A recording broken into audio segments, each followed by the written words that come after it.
Ciao, benvenuto.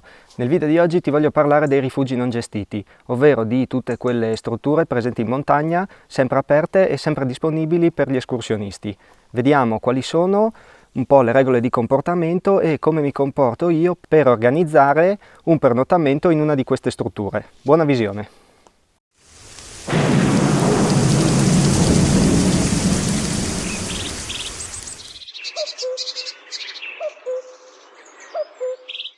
Allora, in montagna, vicino alle strutture gestite, ai rifugi gestiti, che possiamo dire sono simili a degli alberghi, esistono tutta una serie di strutture sempre aperte, sempre a disposizione degli escursionisti, ma che non sono gestite, che non forniscono un servizio, ad esempio, di ristorazione o di pernottamento. Quindi bisogna arrangiarsi, si possono utilizzare, e adesso vediamo quali sono. Queste strutture possono essere suddivise in due gruppi. Abbiamo i bivacchi e le casere. I bivacchi solitamente sono strutture piccoline costituite da lamiera o legno, sono poste in luoghi isolati lungo delle traversate, magari all'inizio di vie alpinistiche o alla fine di vie alpinistiche. Sostanzialmente servono per fornire ricovero agli escursionisti oppure un punto di appoggio durante una lunga traversata o durante appunto o per riposarsi prima di affrontare un tratto particolarmente difficile, una via alpinistica. Queste strutture sono piccole, al loro interno troviamo da 4 a 9 brande, possono avere i materassi, solitamente ci sono un po' di coperte. Magari al loro interno c'è un piccolo tavolo, qualche sgabello e solitamente si trova anche qualche genere di prima necessità, magari qualche ricarica per il fornelletto, un po' di candele, qualcosina da mangiare. Sono strutture molto spartane, solitamente sono poste in luoghi molto particolari, in quanto per l'appunto sono lontani da qualsiasi altro punto di appoggio, quindi le troviamo a quote molto elevate e in posti a volte molto caratteristici, molto belli.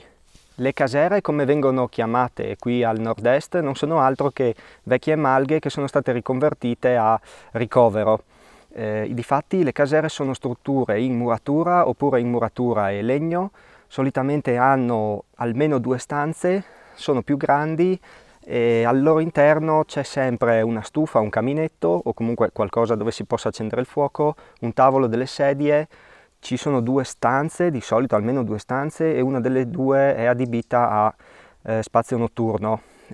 Ci possono essere dei letti con dei materassi, delle semplici brande, oppure possiamo avere semplicemente un tavolato dove si può dormire con il materassino. Le casere più fornite possono avere un armadio con delle stoviglie e magari anche in questo caso dei generi di prima necessità, caffè, tè, un poco di pasta, un po' di sale. Come ti dicevo, le casere solitamente erano delle vecchie malghe, ma potevano essere anche delle altre strutture, come ad esempio strutture di guerra risalenti alla Prima Guerra Mondiale, oppure degli edifici che venivano utilizzati dai valligiani durante l'estate, quando andavano a fare fieno, portavano il bestiame all'alpeggio oppure andavano a fare bosco. Erano delle strutture che venivano costruite e servivano, diciamo, come punto di appoggio senza dover tornare ogni sera in paese. A differenza dei bivacchi, solitamente le casere presentano una fonte d'acqua, appunto perché erano delle vecchie malghe o comunque erano delle strutture che venivano utilizzate dalle persone che vi abitavano in quel posto, quindi venivano costruite vicino ad una fonte d'acqua. Allora, adesso che le abbiamo suddivise, vediamo chi gestisce, chi tiene da conto queste strutture. Per i bivacchi, questi sono solitamente del CAI, del Club Alpino Italiano, quindi è il CAI che li tiene da conto e fa la manutenzione. Per le casere, le malghe, il discorso è un po' diverso. Queste possono essere gestite, diciamo, da alcune sottosezioni del CAI, ma ci possono essere anche altre associazioni, come possono essere associazioni di alpini, Proloco, gruppi di protezione civile, oppure semplici cittadini che decidono di investire tempo e denaro per mantenere una casera. Quindi se per i bivacchi la manutenzione viene gestita direttamente dal CAI, per le casere, come ti dicevo, è tutto su base volontaria, quindi lo stato di questi edifici dipende sostanzialmente da 2 fattori. Innanzitutto la buona educazione di chi utilizza queste strutture e in secondo luogo l'impegno fondamentale di questi volontari che decidono di dedicare una parte del loro tempo alla manutenzione delle casere. Quindi se bene o male i bivacchi mantengono un certo livello medio, abbastanza uniforme, le casere ci possono essere delle casere bellissime e delle casere un po' più fatiscenti. Qui magari hai anche potuto vedere in certi video, ci sono delle casere che sono tenute davvero benissimo. Questo perché ci sono questi volontari che decidono di investire il loro tempo così. Queste strutture sono sempre aperte, quindi tutti li possono utilizzare.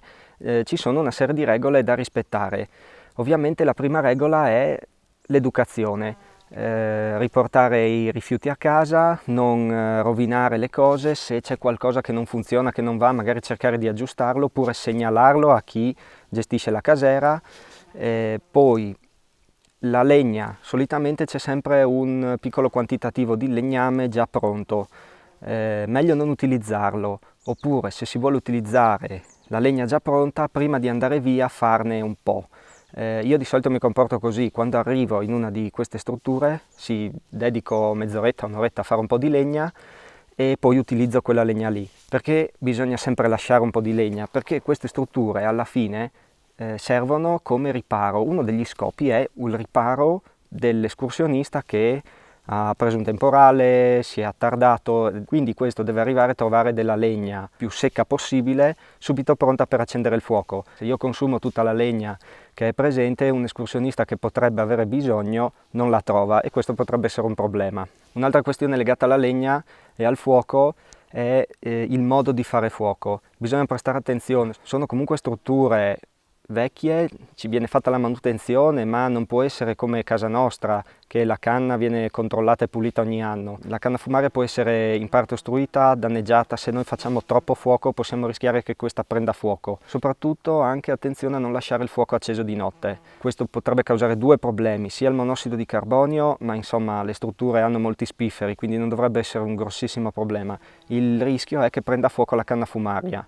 Questo non te lo dico così a caso, te lo dico perché un anno e mezzo fa, è successo.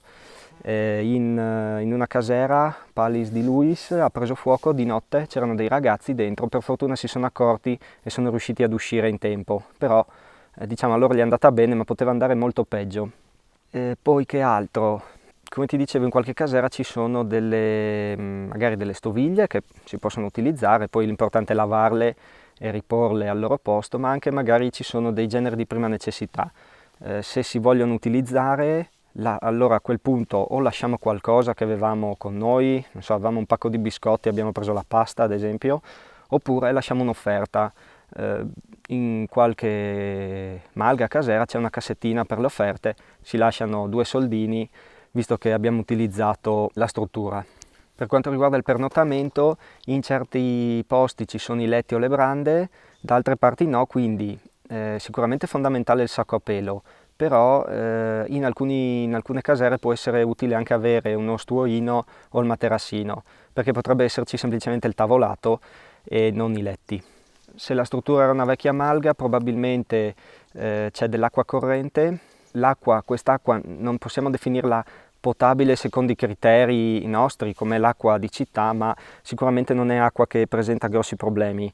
Se non sei sicuro della sua provenienza, la puoi bollire, ma di solito io non ho mai avuto problemi. Allora, riguardo a casere recovery, mi è stata fatta una domanda più volte, mi è stato chiesto come mi organizzo quando vado a dormire in queste strutture. Allora, innanzitutto cerco informazioni su queste strutture e dove le trovo? Praticamente su internet, ormai basta, si cerca su Google, si digita il nome della casera e si trovano informazioni o su siti dedicati alle escursioni, ad esempio qui in Friuli Venezia Giulia c'è Sentieri Natura che ha un sacco di informazioni, altrimenti si possono trovare dei blog di appassionati della montagna che scrivono relazioni sulle casere oppure su un sentiero attraverso il quale sono passati attraverso la casera e si possono trovare delle informazioni. Se Google non ci dà le informazioni che vogliamo, possiamo provare su Facebook, ci sono diversi gruppi dedicati alla montagna, un po' tutto l'arco alpino. Qui c'è un grossissimo gruppo amanti della montagna friulana, mi pare che siano più di 20.000 iscritti. Se serve qualcosa si può scrivere un post, si fa una domanda, qualcuno di sicuro conosce il posto dove vogliamo andare. Se internet non ci ha dato la risposta che volevamo, possiamo ricavare informazioni telefonando direttamente all'ente che gestisce la casera. Quindi se noi sappiamo che la casera è gestita ad esempio dall'associazione alpini di un determinato paese, li chiameremo e proveremo a raccogliere delle informazioni. In ultima spiaggia proprio possiamo chiamare il comune su cui la casera è costruita. In comune dovrebbe esserci qualcuno che è al corrente di questa struttura e se non altro potrebbe darci delle informazioni su chi gestisce per l'appunto questa casera e così possiamo chiamare qualcuno che ci possa dare tutte le informazioni che vogliamo. Quindi una volta che decido di andare a dormire da qualche parte mi informo un po' su cosa c'è, al di là del fatto di quanto si stia ad arrivare, come sia il sentiero, mi informo proprio sulla struttura, se ci sono i letti, se c'è una stufa, un caminetto, se c'è della legna, se la struttura viene mantenuta o seppure è in stato di abbandono. Mi faccio un'idea, quindi se decido che può andare bene, inizio a pensare cosa portarmi dietro. Solitamente sacco a pelo sempre, ogni tanto si trovano le coperte, però non sempre, quindi il sacco a pelo mi dà la sicurezza di dormire al caldo. Poi una cosa che trovo molto utile è un cuscino gonfiabile, occupa pochissimo posto e permette di dormire meglio. Poi ovviamente bisogna portarsi dietro qualcosa per cucinare, è vero che ci sono le stoviglie ma solitamente sono mezze rotte, mezze bruciate, quindi è meglio portarsi via una padella. Poi ci si può portare dietro un fornello, è vero che c'è la stufa, però ti ricordo il discorso della legna, allora o ti porti qualcosa per fare legna e quindi dopo ti bruci la tua legna e ti cucini qualcosa, però d'estate accendere il fuoco magari non è proprio piacevole. Quindi un fornellino a gas, un po' di padelle, qualcosa da mangiare. Mi informo di solito soprattutto sull'acqua, sia se c'è acqua corrente che posso utilizzare per cucinare e per bere, sia se c'è una cisterna che raccoglie l'acqua piovana. Un'altra cosa che è meglio portarsi dietro è una torcia frontale e magari una lanterna di quelle elettriche. In alcune strutture, quelle tenute meglio, c'è addirittura un pannellino solare con una lampadina, ma solitamente non c'è la luce elettrica, quindi di notte si possono usare le candele, però illuminano poco e c'è comunque un problema di sicurezza. Una lanterna elettrica dura tutta la notte e fa molta più luce. Può essere utile portarsi anche uno strumento per fare legna, un segaccio di quelli richiudibili è più che sufficiente.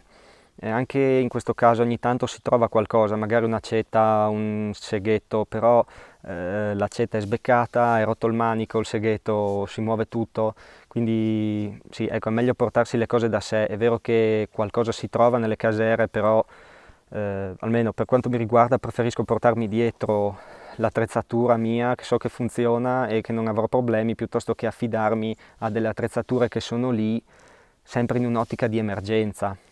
Allora, abbiamo detto che queste strutture sono sempre aperte. Quali sono le regole di queste strutture? Innanzitutto bisogna avere rispetto di quello che c'è dentro. Questa è la prima regola fondamentale. Poi in secondo luogo non possiamo prenotare, non possiamo occupare la casera. Sono strutture aperte a tutti, sia ricoveri che bivacchi devono essere sempre a disposizione di tutti gli escursionisti, a qualsiasi ora, in qualsiasi giorno. Ovviamente vige la regola del chi prima arriva meglio alloggia. Se io sono arrivato prima mi scelgo il letto, me lo prendo e dormo sul letto. L'ultimo che arriva, se non trova più letti disponibili, dormirà per terra, ma non possiamo dirgli la casera è piena, te ne devi andare. Assolutamente questo non si fa e va contro lo spirito di queste strutture. Se vorrai passare una notte in una di queste strutture dovrai armarti di spirito di condivisione. Devi essere ben consapevole che assieme a te potrebbero esserci delle altre persone che non conosci. Quindi devi cercare di andare d'accordo con tutti, può non essere semplice, io non ho mai avuto esperienze negative da questo punto di vista, per fortuna, anzi spesso si incontrano persone anche un po' particolari, quindi può essere divertente, è di sicuro un valore aggiunto. Bene, allora io spero di aver risposto alle curiosità sulle strutture non gestite. Se per caso mi sono dimenticato qualcosa, scrivimelo sotto nei commenti che magari faccio una seconda versione di questo video dedicata anche alle strutture gestite, che ormai con lo sviluppo del turismo in montagna stanno diventando sempre più degli alberghi. Però assieme alle strutture un po' più di moda, diciamo, esistono tutta una serie di strutture gestite ma che mantengono un fascino retro, diciamo, della vita di montagna di un po' di anni fa, quando in montagna ci andava meno gente ed era tutto un po' più spartano. Quindi eventualmente se sei interessato in un video anche sui ricoveri, sui rifugi gestiti, su come comportarsi, come funziona ed eventualmente ad altre domande legate a quelli non gestiti, ti invito a farmi una serie di domande sotto in descrizione. Se effettivamente può essere un argomento interessante, farò un video anche su questo.